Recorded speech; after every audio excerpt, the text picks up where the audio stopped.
Coucou à tous, alors ça y est, je vous fais une nouvelle vidéo concernant mon voyage en Inde. J'ai plusieurs choses à vous dire. Déjà, sachez qu'à la fin de la vidéo, je vais vous révéler mon trajet. Voilà, parce qu'en fait, je vous ai même pas dit, si je vous ai dit vers, enfin où j'atterrissais en tout cas, mais je vous ai pas du tout expliqué ce que j'allais faire et quelle région de l'Inde j'allais visiter, ni quelle ville. Du coup, je vais vous révéler ça à la fin de la vidéo. Mais avant tout, je voulais vous parler de quelque chose qui est très important pour mon voyage, que je viens de terminer en fait. Et je voulais vous en faire part parce que ça va un peu vous faire rigoler. Voilà, donc du coup, je voulais absolument vous le partager. Et avant de vous le partager, je voulais faire une petite parenthèse sur le fait, enfin voilà, que j'ai envie en fait de me montrer au naturel sur les vidéos et comme vous pouvez le voir, j'ai un peu une tête fatiguée parce que justement j'ai subi. J'ai fait en fait une séance particulière aujourd'hui et en plus en ce moment je suis assez fatiguée avec les préparatifs, la fin, du coup bah, la fin des réassorts en boutique à faire et tout ce qu'il y a à penser, tout ça, plus bah, tous mes épisodes avec ma voiture qui m'ont énormément fatiguée. Mais voilà, enfin, je tiens en fait aussi à ce que vous me voyiez au naturel et sans maquillage surtout parce que en Inde, je vais pas me maquiller parce qu'en fait, il fait tellement chaud avec la chaleur, la pollution, la moiteur ambiante pardon et tout le reste en fait, ça sert à rien. Enfin, en tout cas, moi, j'aime bien voyager vraiment au naturel. Donc c'est pareil, je mettrai pas de vernis, j'aurai pas de maquillage, pas de parfum. Quand je pars en sac à dos comme ça, c'est vraiment en mode, 100 nature et je veux pas en fait d'artifice, même pas de bijoux, voilà, à part mes petits bracelets, que j'aime beaucoup, mes bracelets avec des pierres. Mais sinon, voilà, je serai au naturel, donc il va falloir vous habituer à voir mes cernes et mes yeux pas trop maquillés et voilà, et ma peau au naturel comme ça. C'est en tout cas, enfin ma façon d'être quand je voyage, à part voilà, à part la crème solaire évidemment pour me protéger, mais je vais être comme ça. Donc bref, c'était pas ça le sujet. Ce que je voulais vous dire en fait, c'est que j'ai donc enfin, bah, comme vous le savez, j'adore voyager. C'est quelque chose, qui me rend vraiment heureuse et comme je dis souvent, je suis jamais autant heureuse que quand je suis en voyage, en fait, parce que j'adore l'inconnu, j'adore l'aventure, j'adore être perdue dans un endroit que je ne connais pas du tout avec une langue étrangère et savoir que je vais découvrir plein de choses. Me lever le matin sans savoir ce qui va m'attendre, ça me stimule, en fait. Je sais qu'il y a des gens à qui ça fait très peur, mais moi, c'est vraiment ce que j'adore le plus dans ma vie. C'est pour ça que j'ai beaucoup de mal à avoir un travail, routinier avec des tâches quotidiennes, à voir les mêmes personnes, faire toujours les mêmes choses.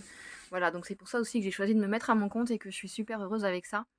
J'adore les voyages et j'adore en fait ce sentiment d'inconfort que je peux ressentir parce que justement je sors de ma zone de confort. Et ça me challenge en fait au quotidien. Et du coup, j'arrive aussi à me prouver des choses et à prouver bah, que je peux m'en sortir toute seule, que qu'on peut très bien être dans le confort à l'étranger, justement, en fait. On a tout ce qu'il faut quand on part dans un pays qu'on ne connaît pas, même à l'autre bout du monde. À part évidemment, à part, enfin, si vous êtes en pleine jungle ou en plein désert, je pense qu'effectivement, là, c'est très compliqué, mais je n'ai pas encore expérimenté ce genre de voyage. Mais dans tous les cas, on trouve toujours tout pour pouvoir être la plus confortable possible.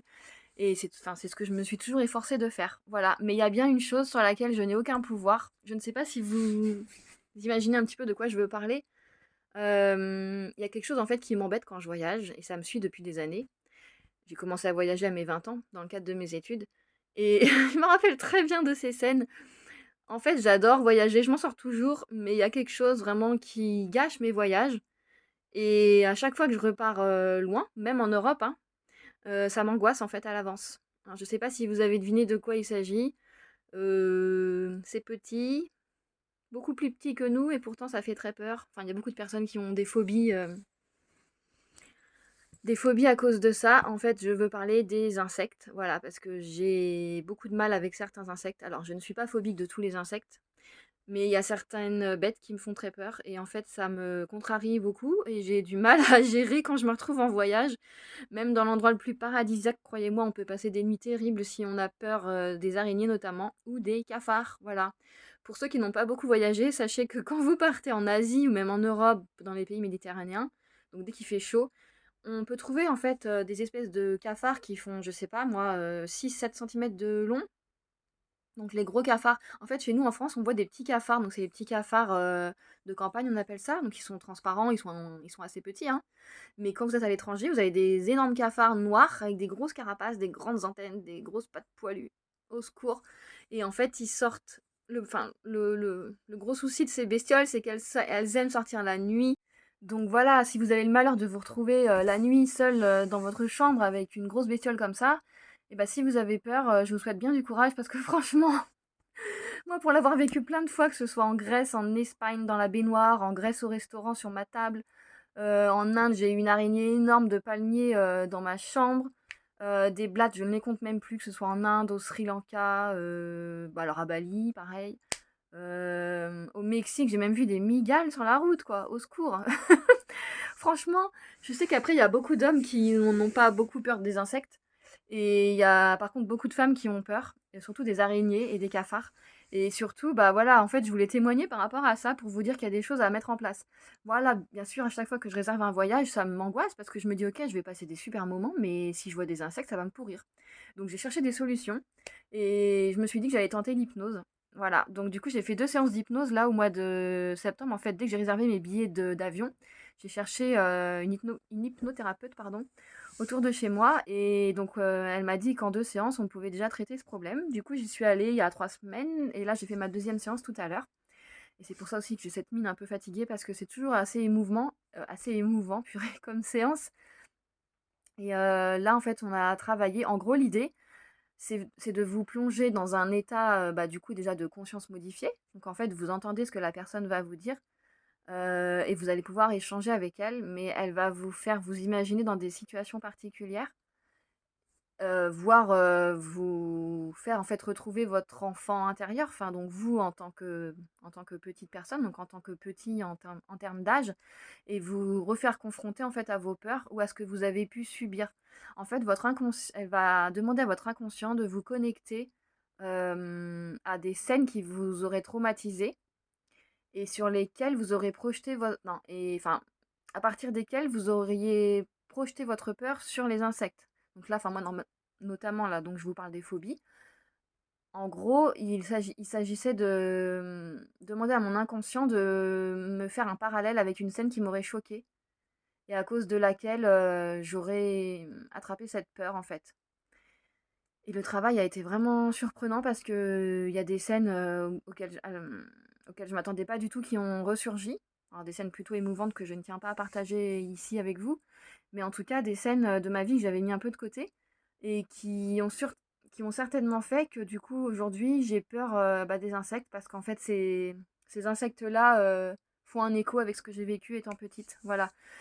Donc en fait, j'ai retravaillé ces scènes et j'ai demandé à mon inconscient, bah, d'essayer de calmer, ce traumatisme en fait et de le digérer, donc par diverses méthodes. Et voilà, donc apparemment 2 séances suffisent, pour pouvoir avancer avec ça. Donc écoutez, l'idée, bah, c'était en fait de vous dire, ce que j'ai fait, au sujet de cette phobie pour ensuite vous faire part de mes expériences à l'étranger. Je sais que je pars 50 jours, presque 2 mois. Il y a forcément un moment où je vais, devoir être confrontée à une blatte ou une araignée dans ma chambre. Alors moi, ma plus grande phobie, c'est de me retrouver le soir, la nuit, seule dans ma chambre avec une bestiole, en fait. Si je vois des blattes, dans la rue, souvent le soir quand on se balade, quand il y a des restos et tout, bah, les blattes, en fait, elles sortent des égouts et on en voit sur les trottoirs. Donc bah, ça fait partie du folklore. C'est pas tout le temps, hein, bien évidemment, mais on peut en voir. Et puis bah, les araignées, comme vous savez, c'est des animaux qu'on a tout le temps chez nous, en fait, mais elles se cachent. Il faut qu'on apprenne à vivre avec, on n'a pas le choix. Et elles sont pas méchantes en plus en France, mais même à l'étranger, les cafards ne sont pas méchants, donc il y a vraiment aucune raison d'avoir peur. Mais si on a peur, c'est qu'on a vraiment des choses qui sont enfouies au fond de nous, enfin des scènes traumatisantes en fait. Donc du coup voilà, je vais voir ce que ça va donner à l'étranger, je vous raconterai si j'y arrive, les scènes que je vais vivre avec ces bestioles, en espérant que ça se passe bien et que mon inconscient, du coup me fasse réagir de manière raisonnée et non pas irraisonnée, voilà comme j'ai l'habitude de réagir d'habitude. Parce que d'habitude, bah, quand je vois un cafard, c'est oh, mon Dieu, j'ai le cœur qui se met à battre, j'ai des sueurs froides, j'ai les mains moites, je suis en panique, limite je sors de la pièce. En plus, le problème de ces blattes, c'est que elles courent vite, elles se faufilent partout, donc elles peuvent aller dans votre valise, elles se cachent, elles se faufilent. Et le gros problème de tout ça, c'est qu'en plus, bah, j'ai déjà eu l'expérience qu'elles peuvent atterrir sur votre lit. Je suis en train de vous transmettre mes peurs, en fait, je suis désolée. Et le pire du pire, c'est qu'elles volent, en fait. Donc elles peuvent très bien être sur le plafond ou sur le mur en haut et vous voler dessus, quoi. C'est juste pas possible. Donc là, en fait, aujourd'hui, j'en suis là, mais j'ai fait un travail sur moi. Donc il faut aussi que je laisse du temps à mon inconscient, mon subconscient, mon conscient de tout digérer. Et logiquement, d'ici quelques jours, je serai opérationnelle et une vraie guerrière pour apprivoiser ces animaux, voir leur parler, pouvoir les approcher. Donc on verra comment ça va se passer. Voilà, peut-être que ça va pas marcher et qu'il va me falloir plusieurs autres séances pour m'y mettre, je n'en sais rien. Je veux pas avoir trop d'attentes. En tout cas, j'ai essayé ça et je tiens à malheureusement les affronter pour voir ce qui va se passer. Voilà. Donc je sais pas si vous êtes sujet à ces phobies-là et si quand vous voyagez, ça vous parle en fait ce que je suis en train de vous raconter. Est-ce que vous avez aussi essayé l'hypnose? Est-ce que vous avez des retours à me faire, des encouragements, du soutien, de la positivité? Voilà. Surtout, n'hésitez pas à m'écrire des petits commentaires pour me donner votre retour d'expérience, ça me ferait vraiment chaud au cœur.